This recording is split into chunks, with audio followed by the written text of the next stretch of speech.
Joining me now here on the Knicks Film School pregame show with the New York Knicks having one more game before they head to the in-season tournament.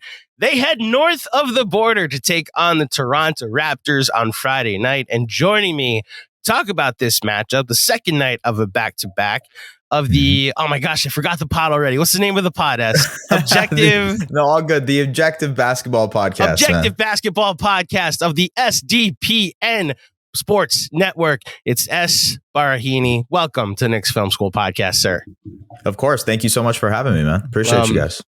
You obviously, we were talking about before the pod, have a good relationship with our film expert, Benji, and how you guys go back and forth and how you compare notes. So, Benji, I know you're watching. I hope I do you proud.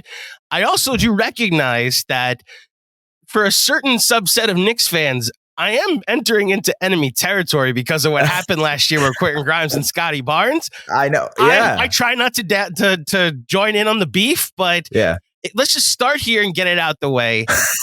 It's one of the dumbest things I think I've ever tried to wrap my mind around. This one moment last year where he said, "You are not him," and then the Raptors season went one way and the Knicks went the other. Right. Yeah. How do Raptors fans feel about Quentin Grimes? Do they think about Quentin Grimes? I don't think they think about Quentin Grimes, but I do think they think about the Knicks. Okay. Obviously, the lawsuit and everything that's happening right now is a big factor in all this. I should say none of this is under oath, so you're okay. Yeah, right, okay. Right. Exactly. No, but like, I think there is, I wouldn't say there's a rivalry, but I think there's like a decent history between these two teams over the last couple of years. There's been some pretty crazy games, right? I think of like the Carmelo game winner. There's a Jeremy Lin game winner happening there. Like the last 10 years, there's been some moments between the Raptors and Knicks. And then on top of that, it's, the James Dolan kind of beef with Masai Ujiri, the Kyle Lowry trade, the Andrea Baraheni trade. There's like this whole history between the teams in terms of transactions. So it makes it, I guess, a little bit more heightened when Quentin Grimes and Scottie Barnes get into a little spat. And now it all gets blown out of proportion. You know what I mean? So you know what's funny? I'm going to take everybody behind the scenes a little bit. So I actually take you behind the scenes. I do two versions of this pod. There's the pod I do with you where there's an intro I do beforehand. Then there's a separate intro I record for the audio listeners that goes on our podcast feed. Gotcha. And I add usually like 6 or 7, if I can get up to that many. Usually it's maybe like 4 or 5 connections between the two franchises. Current players for both teams, some iconic moments in the past. I have the Baraheni trade on there. I have the Jeremy Lin game, of course. I have the Masai thing is interesting because when Steve Mills and Scott Perry were about to get fired in 2019, I know the speculation around there was some discussion. It's going to be Masai coming to New York just for a blank check. And obviously they went the direction of Leon Rose. Yeah. I got to be completely transparent. The lawsuit didn't even make the list. I completely forgot that thing happened. So I apologize.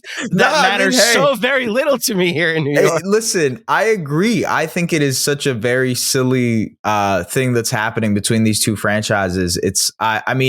Usually these things don't get to a legal courtroom, right? It usually ends up being Adam Silver and the NBA. They kind of just figure this thing out, hash it out one way or another, and then they move on. But there seems to be some real angst between these two sides, and that's why there's this legal drama, whatever it might be. You know what I mean? Well, I guess we'll let it play out in civil court. I don't... the only thing I'm asking for is if Dolan is serious about taking this all the way, this needs to be a public trial. We'll do live streams around it. If he is under oath saying anything, well, I'll bring my camera to the courtroom, James. But let's stick to basketball. Let's talk about the Raptors and the start to the season that they've gotten off to. They're 9-10, 21st in offense, 12th in defense, which is a 22nd in net rating. Going by those numbers, how does that start to the season match up with your preseason expectations for what they were going to be? Man, this is pretty much what I expected from them. I thought they would be in and around a 500 team throughout the year. The lack of real guard juice and downhill creation makes their offense stagnant. And we've seen that. To be fair, their offense has improved. It hasn't got much better compared to league average, but compared to Raptors level, it has gotten a lot better over these last couple of games. I mean, they were like historically bad in the half court to start this season. We call that the Julius Randle curve over here. Yes. Right. Yeah. A little improvement. Yeah. We'll talk about Randle in a bit. But overall, like their offense is getting better. It's getting to a point where it's, malleable. It's salvageable. And then the defense is where they hang their hat on, right? They have tons of great defenders. Scottie Barnes has improved into, an all defense level defender. You have OG Anunoby, obviously, who is probably a much discussed player in terms of Knicks, world. And ultimately, they love hanging their hat on the defensive end, forcing turnovers, getting out in transition. Like this is the type of team they want to be. And then on offense, it's a struggle for the most part on most nights, but it is getting better. So a couple years ago, our main host, John Macri, and I did a Patreon pod. It was a 2-man draft where we just took turns taking pairs off of teams and around the league. Yeah. And the Raptors were this weird team where it's like neither of us had any high expectations for them for like winning the title or anything, but we got 3 different pairs off of the Raptors. Yeah. And it was like they always go 6 or 7 deep, and that's taken a step back with Fred VanVleet gone this year, but then you take the leap with what Scottie Barnes has done this year. And I just, from the outside looking in, it's such a difficult team to evaluate. And I think that factored into all of our projections for this team going into the season. If you had to take a temperature of the fan base and what they were projecting, I mean, I do have a portion of this pod where I want to talk to you about some like transactional stuff, but yeah, of course. Is this team like here to stay? Did the Raptors fans like expect something higher than, like better than last year where you're making the play-in, but is it playoffs, or is there something drastic coming or expected to come in the future? There's probably 2 sides to this. This Raptors fan base is really, really split when it comes to certain things like this. So there's one side of the fan base who wants to start a rebuild. It's like, let's tear everything down. You have Pascal Siakam, who's an unrestricted free agent. OG Anunoby is going to be an unrestricted free agent this summer. Gary Trent Jr. All the money implications are saying, hey, let's just tear this thing down, rip it to the studs, start with Scottie, start with OG, and build from there.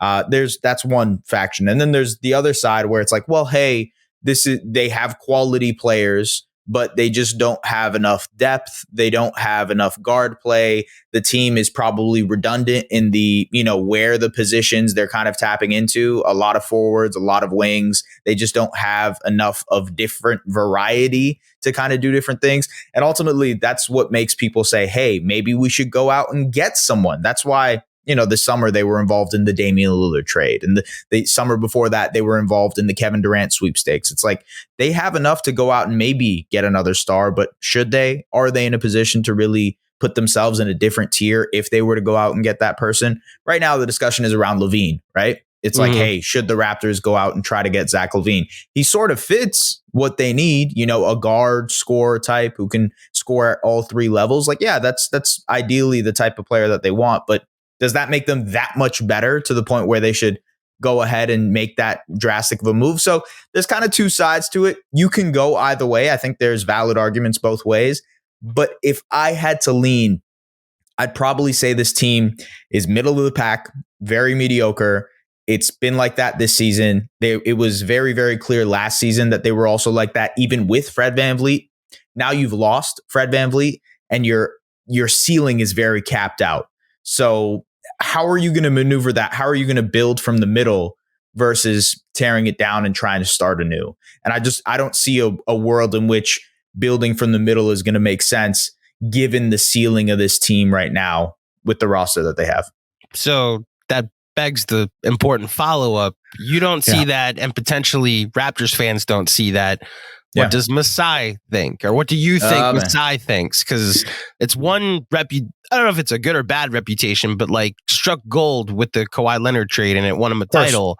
And it, from the outside looking in, can seem that he's always making sure that he can, or not making sure, but trying to hit that home run again. Exactly. He wants to hit that home run again, know? Yeah. No, I hear you. I think, to be fair, I think there is that element there that exists. Like, let's not kid ourselves. There is the Masai wants to get the best part of this trade thing that has happened with multiple different offers, different scenarios, whether it be at the trade deadline last year, this summer, the summer before that. The Kyle Lowry departure is part of it too. Like they were pretty close to getting Tyrese Maxey apparently, but that didn't happen. That fell through because Masai wanted more and more from the Sixers. And I think that's part of it. That absolutely is. But also, like it's hard for them, the Raptors, being not a free agency destination, not a team that like lands a bunch of these free agents, to let go and trade their players that they have homegrown and developed. So it's this give and take of like, okay, we value the guys that we have.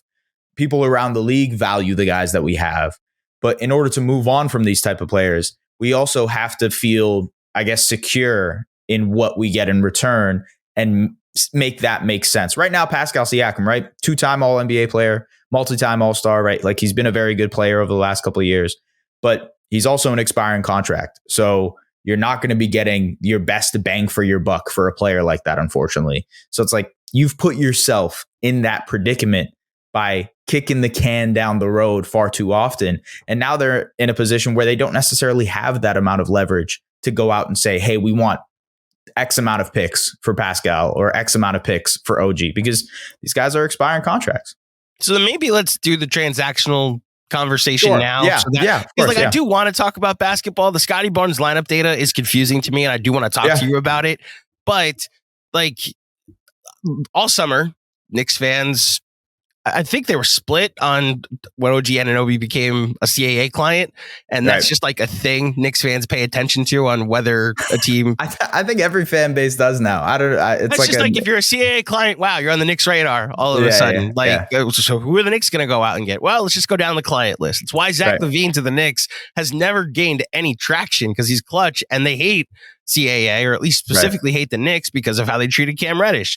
So, look, what is, in your opinion, the long-term solution with Anunoby? Is he someone they're going to extend or bring back and build long-term? Is he someone that's on his way out? And I'll just flatly ask, is there a trade partner that you see in the New York Knicks? And whether it be bringing Broadway Barrett back to his hometown, or you said you need guard play, we have a sixth man of the year candidate that is looking to start somewhere. And I want, just before you answer to Knicks fans, I'm not saying I want to do this. I'm just asking the question of whether he would want to do this. Okay? Yeah, no, I get it. But you tell me. Man, it must be tough navigating the Knicks world. It's probably wild. Got that right. Yes. Okay. I will say, I think sitting today, as of whatever day it is today, I don't think the Raptors will be moving off of OG Anunoby come hell or high water. Nice. They're that confident in him. Wow. I really do think so. And I don't say that in the means that, like, if they get a mammoth-like offer, they won't accept. I think that's possible. But to be fair, here are some of the deals that have been reported, right? The Indiana Pacers reportedly offered 3 first-round picks. But let's try to find some context in that. Those first-round picks were all in the 20s, right? All of them were in the 20s. They weren't high-value first-round picks. So if they were to somehow get 3 very valuable first-round picks, I think they would address that. I think they would entertain that deal. But ultimately, I don't think they're going to be able to get something like that for him, who's an expiring contract, et cetera, et cetera. We just talked about how leverage is at play here for the Raptors. That being said, especially given his age, I think he's 26 years old, kind of pairs a little bit closer to Scottie Barnes. His shooting ability, the defense, the on-ball stuff. He's one of the best perimeter defenders in the NBA. All of that pairs really well with whatever you envision in the future with Scottie Barnes. And he talked about lineup data. The Scottie OG lineups have killed this year. They have absolutely destroyed all season. And it kind of shows you that, like, hey, there's hope there for that tandem. Last night against the Suns, they absolutely dominated that game. It was Scottie and OG locking up Kevin Durant and Devin Booker. So there's a vision there for what they want to do afterwards. So I would say, it's very, very unlikely that they move OG for anything. But I will also say Quickley would be an awesome Raptor. I agree. I get that there's a trade there. I think that makes sense. I'm honestly, from my perspective, again, looking from the outside in, and I've talked to Benji about this too. It's like, I'm surprised there's even a conversation about potentially moving Quickley, because I would just rather the Knicks re-sign him, figure out what else is happening around the roster, because he's a damn good player and a damn good guard. And like, he's been awesome. I don't get it, but maybe you can address that. I don't know. Brother, if you ask, I want to say 100% of the fan base, they would agree with you. There is, and this is like, I've tried to dig around in like the very limited access we get to the Knicks, which is kind of a thing. Right. But like, I think the best the best thing to say to a Knicks fan that's worried about IQ being mentioned in deals is like, it's restricted free agency. Right. The Knicks are not a team that usually just lets an asset walk. Like the Obi Toppin thing, they waited until the last possible minute and then they traded him for 2 seconds. Could you have gotten him first in the past? Maybe, but you kept him around for a while. You made it to see until this Randle thing was more than 1 year, and then you went and committed to that. I don't think they're just going to let him walk. And I think the vote of confidence you can give in him is that reportedly his biggest fan amongst the Knicks hierarchy is the head coach. And if Tom Thibodeau has any say in this, like he's been a proponent of like keeping IQ and empowering IQ. I agree with you. The fact that Immanuel Quickley can play next to Jalen Brunson and you don't lose anything. In fact, it's just a net positive across the board. He's done nothing but get better at every part of his game in his 3.5 or 3 years and change since coming into the league. And that's a guy that you want to keep around. The issue you run into is, can you start them together? Yeah. And because of the size issue. Plus, do you want to invest like in your 2 point guards? Because I don't know if he's going to run your backup unit. I just don't know. Like if they were doing the math on this on the pod the other day. Like Manu Ginobili came off the bench his entire career in San Antonio, and the highest, I guess, what he averaged out as a bench player, the highest I think he averaged out was 29 minutes a game. And Quickley might want more than that. It may just simply come down to that. Now, we'll see what the market looks like. This new CBA has everybody spooked. The Knicks can match. Like, he's like the idea of him being traded. I am standing firm on the coach does not want him traded, and therefore the Knicks are not going to make a move unless it's a drastic improvement. Like you're saying, if OG Anunoby is coming back, I would miss Immanuel Quickley. I would be like, okay, they're making a move like that, although it's not a 1-to-1 positional swap. So obviously other moves would have to be involved. I'm glad someone else outside the Knicks bubble is saying how good Immanuel Quickley is, because we all agree. Me and Ben, we were talking about this literally 2 days ago and how the deal might work and what like the parameters might be of a potential OG for IQ swap. And I kind of told him the same thing. I'm like, I just don't see a world in which the Raptors want to give up on OG. I think they look at him as a long-term fit next to Scottie. They're gonna match. You know, there was this report the other day from Michael Scotto. I believe that was who it was. And it said, he said, Pascal OG is going to receive interest from a lot of teams and they're willing to match and give him max money. I think the Raptors are pretty comfortable matching any of that. Like I would be very surprised if they aren't. I think Pascal is a different conversation though. And maybe that involves the Knicks too. I don't know. I don't know if Pascal is someone you guys would be interested in because of Randle and the whole, the fit would be wonky, right? But so it would have to be an exchange of Randle. He would come here to play the 4. And that's another conversation about, do the Knicks eventually upgrade from Julius Randle? I've had that conversation on every single podcast, and it's like justified. He is the most complicated player to evaluate in very perplexing my entire life watching Knicks basketball. I understood like Carmelo Anthony, like never won a ton with the Knicks, but you could argue that like whether they should have made the trade for him, should they not have made the trade for him, or should he have waited to come here or not. I'm in favor of like when you can get the guy and like be competent with your team building afterwards. And the Knicks were everything but competent. Andrea Bargnani trade. And like with Randle, it's like every single leaderboard that the Knicks have for this century specifically, he's on it, and he's right next to Melo, and he's a 2-time All-Star, and he has hardware, and he's a 2-time All-NBA player. Right? Yeah. And from what I could tell, the very vocal majority of this fan base is like, he is a maddening player to watch. He's maddening player to root for. Yeah, it is wildly perplexing. And now, to be fair, I think he has stepped up his game as of late. Like he's gotten better compared to the start of the season, but just a very perplexing. Yeah, you're right. Yeah, fair enough. It's been very perplexing to watch this guy. I know the like yo-yo effect of 1 year on, 1 year off. Like it's just, I don't know where that comes from or what the reasoning behind that is, but he's a good player, man. I like, yes, he's a good player. Is he the player that is going to lead you to the promised land and the Knicks to the promised land? Probably not. It's very much so a stopgap option. And like, I think Knicks fans are warranted to be like, well, the inevitable final version of this team probably doesn't include Julius Randle. So the comp I've used for him actually is a person as a player, I should actually ask you about it, whether this is a fair comp or not. Yeah. But like DeRozan, when he was in Toronto, like it was very clear at a certain point, and Masai even pulled the trigger on it. Now, the reason that these aren't a perfect comp is because from what I can tell, DeRozan is beloved in Toronto, whereas whoever the Knicks get back for Julius Randle will be welcomed with open arms, and there won't be any sour grapes on the other side of it. However, like they eventually did need to upgrade from DeRozan to take the next step. I think that's a good comparison. Like, because I don't like the good stats, bad team label on Randle or guys like DeRozan. Like, you can make the playoffs with these guys as your best player. There's just a second round ceiling probably with both of these players.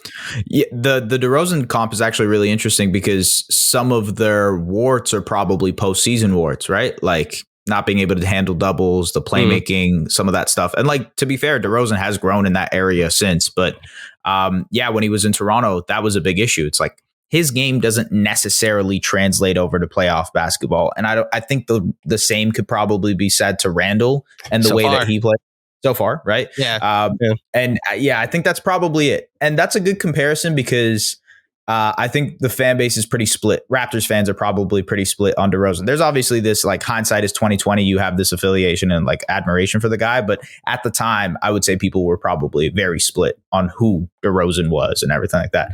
Knicks are in a really interesting position, man. Very, very interesting. They are. And, we'll see if they eventually make the move. However, there's basketball to be played. Yes. The Knicks have a matchup against the Raptors that, look, I'll just be completely honest. Like, we're recording this, by the way, to anybody listening or watching, we're recording this before the Pistons game. So barring the fact that the Knicks didn't end the Pistons' 15-game losing streak, the Knicks will be playing a back-to-back and potentially with the chance to make it a 3-game winning streak. I'm not going to say I'm not confident, but I am nervous about having to play a back-to-back and go like across the border to do it.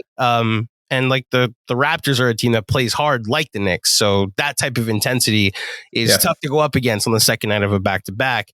But so you mentioned the Scottie Barnes lineup data. Now you mentioned the OG Scottie pairing. Now, when I went to go look at Scottie Barnes and I pulled up his just like counting stats, and it's like 19, 9, and 6, 2.9 stocks, which is insane. You mentioned the all NBA, the all defense ceiling. That is first team all defense ceiling in like in bold ink. And then I go to his on offs with cleaning the glass. They're minus 2.6 with him on the court, plus 2.8 with him off. Now, from what I gather, when you look at the 5-man lineups, it seems like he's playing with the second unit a lot, which can like skew some of his lineup data.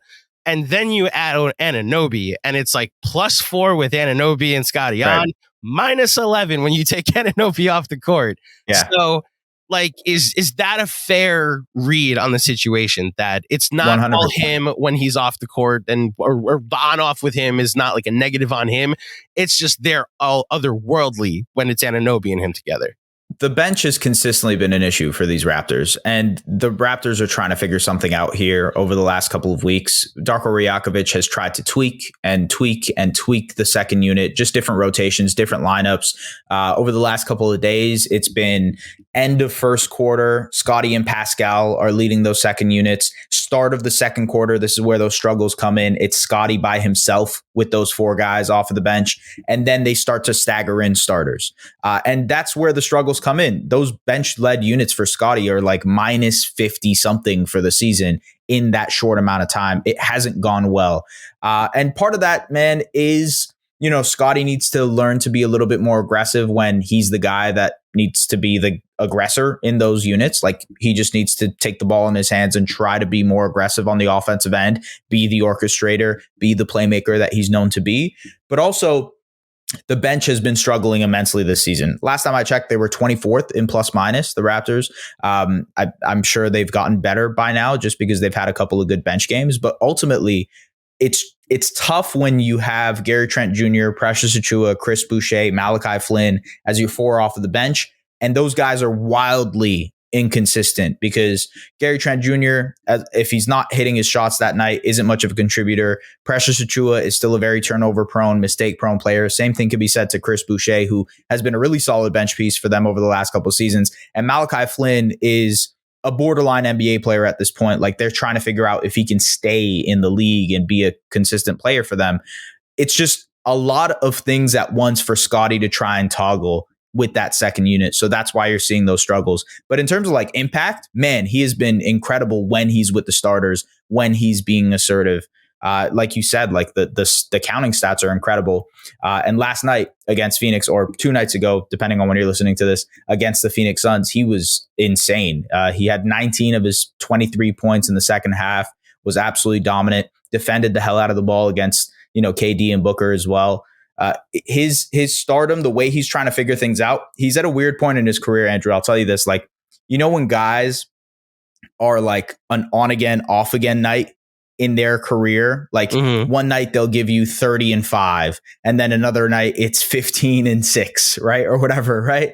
And I think part of that is figuring out how you can consistently stack up good days, right? Positive days, positive games. And Scottie's at that point of his career. You see, actually, a lot of guys in that 2021 draft struggle with that. Like Jalen Green is struggling with that on the Houston Rockets. Franz Wagner is struggling with that on the Orlando Magic. Like, he'll have games where he's exploding and looking like an all-star, and then some games where he's kind of non-existent. So I think that's just part of like growing into being a star. Scottie is doing that right now. That's where a lot of us were at the beginning of the season with RJ. Last year he has, objectively one of the worst seasons. The worst season of his career and one of the worst high usage seasons in the league.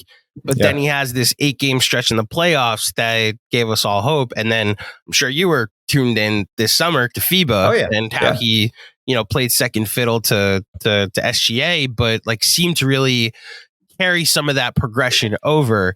And he showed up this year. And by game 6, it was like, I'm like, RJ had 24 again tonight. Like that was expected, an efficient 24. Now, I think the cool part to see RJ in a similar vein, take that next step of when you're struggling, still being able to be successful. The most recent game they played against the Hornets, and shout out to Schwinnipu over at the Strickland, who said it in his opening monologue the other night. Like, he went 3 of 13 for the night, but had 16 points. Like, went 9 of 9 from the line that night, and made sure, like, all right, my shot's not falling. Let me get to the line and score another way, and played outstanding defense. There's just no world where he's 3 of 13 last year and is even playing the fourth quarter. There's no way he gets to 16 points on a 3 of 13 shooting. And it's cool to see like the progression of a guy like Barnes or a guy like RJ, like seeing them figure out the league as they get older, which like we had our transactional talk, but this is like the fun part of watching a basketball team, watching a young player learn and grow into the league. Absolutely. Yeah. So I guess I'm curious about this matchup because they have a lot of wings they could throw at these Knicks guards and these Knicks scorers. To a Knicks fan that is nervous about this game, would you tell them, like, as long as if you're shooting efficiently, if you're moving the ball, if you're able to score, the Raptors don't necessarily have a ton of offense? Or should we be concerned that, like, you have an answer for Jalen Brunson on defense, you have an answer for RJ on defense? Pascal he had 55 last year. Against the Knicks. I forgot about the Garden game. Yeah. So like, there's always the opportunity for him to go off in that game. Like, how do you see these two teams matching up on Friday night? So from what I understand, the Knicks have gotten better on defense this year. I expected that coming into this season. I thought there was going to be a bit of a role reversal between, their offense and their defense. I've loved what they've done defensively. And I think what they do in terms of just the size in their front court will provide some issues for the Raptors offense. So far, the Raptors have had their best offensive nights against teams that have smaller wings, smaller size in the paint, can't dominate in the paint. And I think the Knicks are very counter to that. They are good at getting into the paint. They are good, the offensive rebounding, the second chance points. These are areas where the Raptors have struggled this season. And I think the Knicks can take a lot of opportunities there. That being said, I still think the Raptors will provide some challenges on defense. They will guard the hell out of Jalen Brunson. They'll throw multiple different coverages at him. I think OG will probably be the primary on Jalen Brunson. And depending on, how that matchup goes, it probably dictates the rest of the game. I'm very curious to see how the Raptors deal with the backline stuff of Mitchell Robinson, just because of the second chance points that I mentioned, but also just the ability to kind of be that lob threat for them. I'm curious to see what the defensive matchups will be right out the gate, especially from the Raptors' perspective, because that might dictate the game and how the tempo is going to be going. But offensively, I think you guys defensively for the Knicks, I think you guys are going to have a lot to make things tough for the Raptors offense. And that's why I would say it's a tough matchup for the Raptors. That's probably where I'm at with it. I think the other part you mentioned about how their second unit has struggled, and the Knicks' best lineup is their second unit. This Josh Hart, Immanuel Quickley, Isaiah Hartenstein, DiVincenzo, and RJ. Right. It's a +10, and it's their third most used lineup. And like, there's this one lineup that Tibbs has gone to, and he's gone to it less and less recently, but it's Josh Hart with the starters. So like Josh Hart instead of RJ.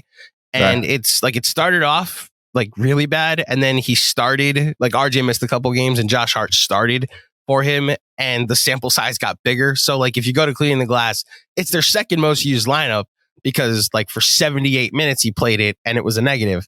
And then you go to like the last 6 games. I think Tibbs is starting to realize it doesn't work because it's only played 8 minutes over the last 6 games is the official stat. So I wonder as some of their less working lineups get used, the ones that get used better, the ones that work better get used more. There, I got it out successfully.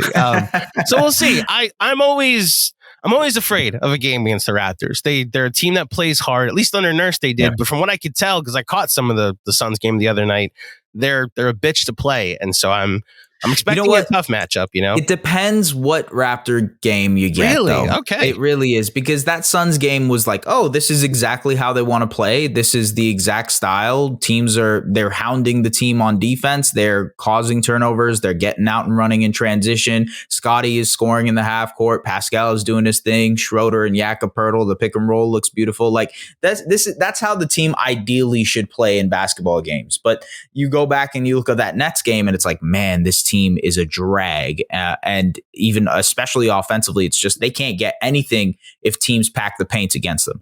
And I think the Knicks do a good job of doing that. I think the Knicks do a really good job of like forcing teams to beat them from the outside. And I think that's probably what's going to happen on Friday night, to be honest with you. We'll see, though, because it really depends on if the Raptors are going to be hitting their outside shots and if, they're buying in on defense, because that's going to be the key thing here. Can I offer a theory about that Brooklyn game? Yeah. Nobody cares about the Nets. So nobody gets up for playing them. Like Miami came in on Friday night, played the Knicks at full strength, and it was like this in-season tournament game, nationally televised. Then they went over to Brooklyn. Jimmy didn't play. Bam didn't play. Like Lowry, we'll send the B team out there. It's Brooklyn. Like, who cares? This is a shot at little brother, fine, but it's also a reality now that the superstars are no longer in the building. Shout out to Mikal Bridges, who really wishes he was on the Knicks. Last thing before you get out of here, I do this thing with every single guest. I get the Mount Rushmore of rivals. So like for the Knicks, when the calendar comes out, there are teams that we circle the dates for. And like the Miami Heat are obviously one of them. The Celtics become one of them. Yeah. Like the Hawks have become one recently. Obi Toppin now in Indiana. And obviously the Knicks Pacers history is one of them. Who are the Raptors? Mount Rushmore of rivals. Who do you circle on your calendars when the NBA schedule is dropped? It's like, oh my gosh, I can't wait for the Raptors to play fill in the blank. Definitely the Sixers, 100% the Sixers, just because of the Nick Nurse stuff. Joel Embiid, they've had a couple of playoff, series against each other. The Kawhi shot, right? A legendary one, there's a lot of moments between those two teams, especially even if you go back to like early 2000s, they've had a couple of series. The Vince Carter shot, all that stuff. The AI Vince Carter series. Right? I didn't even remember. That's right. Yeah. So he went to like graduated college in the morning, right? Exactly, he did. Yeah, and then came and missed the shot that. Anyways, Philly is definitely one of them. I would say Boston too, just because Toronto and Boston, because of hockey, Boston Bruins and Maple Leafs, they always have some kind of rivalry. So that kind of bleeds over into basketball too. Those two cities just don't like each other very much. And let me see if there's two others. You could probably argue the Knicks. I think you could maybe say the Knicks in this scenario sometimes. So that's Maple Leafs Islanders, right? Is the Tavares thing died down at all? Or I think so. I think so for the most part. I would be lying to you if I said I follow hockey like crazy. But yeah, no, I know that was a thing, but also just in general, like Knicks, Raptors always have entertaining stuff. There's obviously the history, the lawsuit and all that stuff as well that gets the fans going. And then I would probably say the Nets. I think the Nets are a team that they don't very much like playing either. There's a lot of history there. The Vince Carter trade. There's the Paul Pierce moments in the 2013 playoffs, right? This is why they brought me here. He's hitting the game winners. So I think that's probably the trilogy or quad trilogy, whatever it is. The Mount Rushmore, the Mount Rushmore, yeah. I'm remembering it. You're Canadian, right? So no, I know the Mount Rushmore. I'm just making sure, but it's not as like on the tip of your tongue as used in common language as we do in the States. No, right? I should have said Mount Rushmore. That's disappointing. Okay, no, I'm not being disrespectful. I promise. No, I messed up myself. Anyways, it's the third. It's the fourth leaf on the maple leaf, right? Although maple leaf is only 3. We're doing Mount Rushmore. Keep it in Mount Rushmore. Got it. Okay. No, it's definitely those 4, and it's funny because that's the Atlantic Division right there, right? I think So all the Atlantic Division rivals are there, guys. So not the Bucks. I know they had a playoff series a couple of years ago. Bucks aren't bad either. I think Bucks are probably in there too. Maybe if I had to swap one, it would probably be like Knicks versus Bucks or Knicks, Nets, Bucks or whatever. But yeah, I stand corrected. I said nobody cares about the Nets. Apparently, Raptors fans care about the Nets. My apologies. I think there is a bit of a rivalry there, just because maybe for older Raptors fans, just because of the Vince Carter trade, just because of the Paul Pierce stuff in the early 2010s, a lot of that stuff still kind of rings a bell for some people. So yeah, that's probably what it would be. Well, unfortunately, you have to take on Big Brother on Friday night, and we'll see who's more fortunate in this matchup. Thank you so much for coming on the Knicks Film School pregame pod. Before you get out of here, plug what you'd like to plug for the people at home. Yeah. Hey, first of all, thank you so much for having me. Appreciate you guys. Tap into the Objective Basketball Podcast. We talk about the general NBA, just all over the league. We talk about the Knicks sometimes too. We will talk about them because they're in the in-season tournament, by the way. So we'll talk about them very soon. Hopefully you guys win it, man. That'd be awesome. Otherwise, tap in, follow me on Twitter, do all those things. Appreciate you. Last thing, you mentioned the in-season tournament. Just a general comment. Has the Raptors schedule been brutal? Like a ton of back-to-backs and a weird Yeah. Well, also the Raptors started their in-season tournament 3 games into the in-season tournament. Most teams had played 2 or 3 games before the Raptors had played their first in-season tournament game. So it felt like they were behind the 8 ball for the entire time. But they got to figure that out scheduling wise because it hasn't been good. So same, and not in the sense that the Knicks started their in-season tournament games late, but just this is their 6th back-to-back that they're playing in 17 games, or I guess in 18 games at this point. And then as a reward for going to the tournament, they go play Milwaukee. Then if they win, they go to Vegas. And then if they advance to Vegas, they go play 4 times, or I guess 2 games in 4 days in Vegas, then fly across country to play the Raptors at the Garden. And then go to the West Coast for a 5-game road trip. That's their reward for winning, for getting into the in-season tournament. So I don't know if this is just the feeling it out year for the NBA, and maybe they'll schedule it out better. But Adam Silver, I'm invested. Job well done.